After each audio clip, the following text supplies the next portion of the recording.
Weather update tayo sa Bagyong Ramil na inaasahang mag-landfall ngayong weekend. Kausapin natin si Pag-asa weather specialist Lian Loreto. Magandang umaga at welcome sa Balitang Hali, Lian.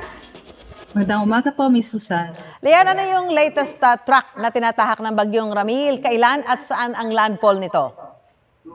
Sa ngayon nga po, itong si Bagyong Ramil ay nasa may Philippine Sea pa na nasa layong 760 kilometers sa silangan ng Viraca, Catanduanes. At ngayon nakikita natin, posible pa rin po ito mag-intensify bilang isang tropical storm category habang binabaybay po ang Philippine Sea. Sa ngayon, mag-westward po yung movement nitong si Bagyong Ramil at pagsapit naman po ng 24 oras, posible nga po ay mag-close approach po ito dito sa may Bicol region. Nakikita nga po natin, posible na po itong mag-landfall sa may Catanduanes bukas po ng hapon at pagkatapos po nun ay mag-west-northwestward naman po patungo dito sa may Aurora o Quezon. So may second landfall pa rin po ito by that time. At nakikita natin magpapatuloy po ito at tatahakin o tatawid dito sa may Luzon landmass at lalabas naman po ng ating Luzon landmass by Sunday. Nakikita natin by Monday naman, lalabas naman po ito ng ating Philippine Area of Responsibility.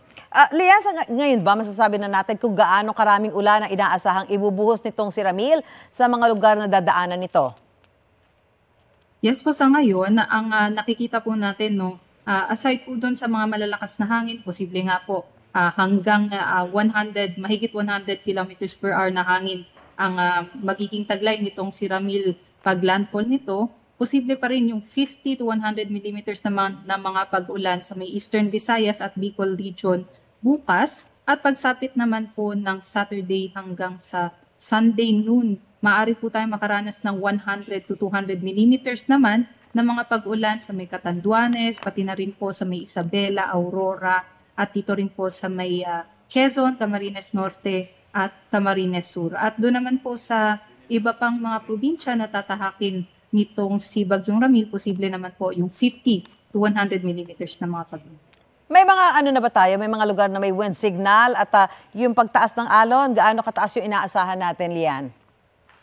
Sa ngayon, may nakataas na nga po tayo na wind signal number 1 dito po sa may eastern and southern portion po ng Quezon, pati na rin po sa may Polillo Islands, sa may Camarines Norte, Camarines Sur, Catanduanes, Albay, Sorsogon, Burias Island at Ticao Island, pati na rin po dito sa may northern Samar, northern portion ng eastern Samar at Samar, at sila nga po yung makakaranas ng 39 to 61 kilometers per hour na mga bugso ng hangin sa within 36 hours po yan. So ngayon, kahit wala pa po tayong nararamdaman na mga bugso ng hangin, aasahan po natin yan hanggang bukas. Kaya para po sa ating mga kababayan, sana po makapaghanda po tayo sa mga banta nitong si Bagyong Ramil. Dito sa Metro Manila, ano yung aasahan nating lagay ng panahon ngayong weekend, Lian? Dito po sa Metro Manila, apektado pa rin po tayo ng Bagyong Ramil. Posible nga po by bukas po hanggang sa Sunday, makaranas po tayo ng hanggang 100 millimeters ng mga pag-ulan. So malalakas po yung ating pag-ulan dito po sa Metro Manila, lalo na po bukas. Lian, pakipaliwanag nga, normal pa rin ba na may mga pagbaha dyan sa Mindanao ngayong nagtatransition na tayo pa amihan season? Well, aside po sa mga bagyo kasi, at aside po sa amihan, may mga localized thunderstorms po kasi tayo na nararanasan doon po sa may Mindanao. At yun po yung mga nakakakos usually ng mga pagbaha natin dyan po sa may Mindanao.